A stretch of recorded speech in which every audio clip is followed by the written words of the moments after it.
శ్రీమాత్రే నమః. ఓం నమ శివాయ. అందరికీ నమస్తే అండి. ఎలా ఉన్నారు? మన ఛానల్ను ఫస్ట్ టైం చూస్తున్నట్లయితే సబ్స్క్రైబ్ చేసుకోండి. అలాగే మరిన్ని పూజ వీడియోస్ కోసం ఎప్పటికప్పుడు మన ఛానల్ని చూస్తూ ఉండండి. ఇక వీడియోలోకి వెళ్దామా? మన సాంప్రదాయంలో దీపానికి ఎంతో ప్రాధాన్యత ఇస్తూ ఉంటాం. అలాంటిది నేను చూపించబోయే ఈ కూష్మాండ దీపం ఎంత శక్తివంతమైనదో ఈ వీడియోలో తెలియజేస్తాను. ఈ కూష్మాండ దీపాన్ని అమావాస్య అలాగే పౌర్ణమి తర్వాత వచ్చే అష్టమి రోజున వెలిగిస్తారు. ఎందుకంటే పౌర్ణమి తర్వాత వచ్చే అష్టమిని మనం కాలభైరవ అష్టమిగా జరుపుకుంటాము. ఈ దీపం యొక్క ప్రయోజనాలు శత్రుబాధ తొలగిపోవడం, ఎటువంటి నరదిష్టి ఉన్నా తొలగిపోవడం, అలాగే ఎవరికైనా తమ మీద వ్యతిరేక శక్తులు ప్రయోగిస్తున్నట్లు అనిపించినా, నెగిటివ్ ఎనర్జీ ఉన్న, అనారోగ్య సమస్యలతో బాధపడుతున్న వారందరూ ఈ దీపాన్ని పెట్టడం ద్వారా స్వామివారి సంపూర్ణ అనుగ్రహం కలిగి వారి సమస్యలకు పరిష్కారం దొరుకుతుంది.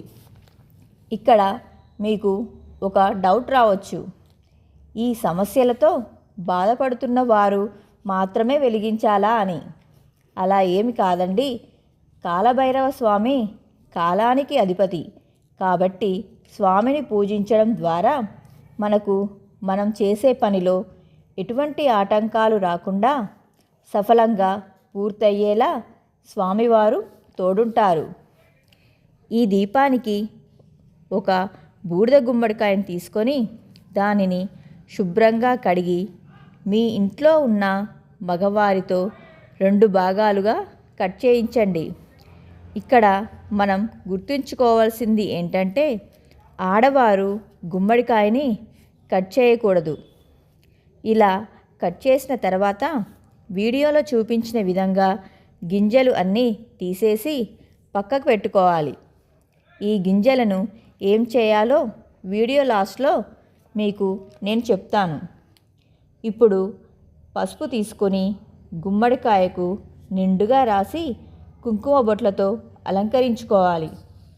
ఇప్పుడు ఒక ఇత్తడి లేదా పేపర్ ప్లేట్స్ తీసుకొని అష్టదళ పద్మం ముగ్గు వేసి పసుపు కుంకుమలతో అలంకరించుకోవాలి. ఇలా అలంకరించిన తర్వాత కొద్దిగా గల్లుప్పు తీసుకొని ప్లేట్స్పై వేసి వాటిపై గుమ్మడికాయను ఉంచాలి. ఇప్పుడు ఈ కూష్మాండ దీపాన్ని మీ ఇంటి సింహద్వారం దగ్గర లేదా మీ పూజ గదిలో అయినా పెట్టుకోవచ్చు. లేదా ఇవేమీ మీకు వీలు కాదు అనేవారు మనకి కొన్ని శివాలయాలలో కాలభైరవ స్వామి కొలువై ఉంటారు. సో మీరు అక్కడికి వెళ్ళి ఈ దీపాన్ని వెలిగించవచ్చు. చక్కగా నువ్వుల నూనెతో దీపారాధన చేసి స్వామివారికి నైవేద్యంగా మినపగారెలు లేదా పరమాన్నం చేసి నివేదించాలి. ఈ దీపం వెలిగించిన రోజు మీకు కుదిరితే స్వామివారికి గుగ్గిలంతో సాంబ్రాణితో ధూపం వేసి ఇల్లంతా చూపించండి. దీపం వెలిగించిన రోజు శాకాహారులై ఉండాలి. అలాగే బ్రహ్మచర్యం పాటించాలి.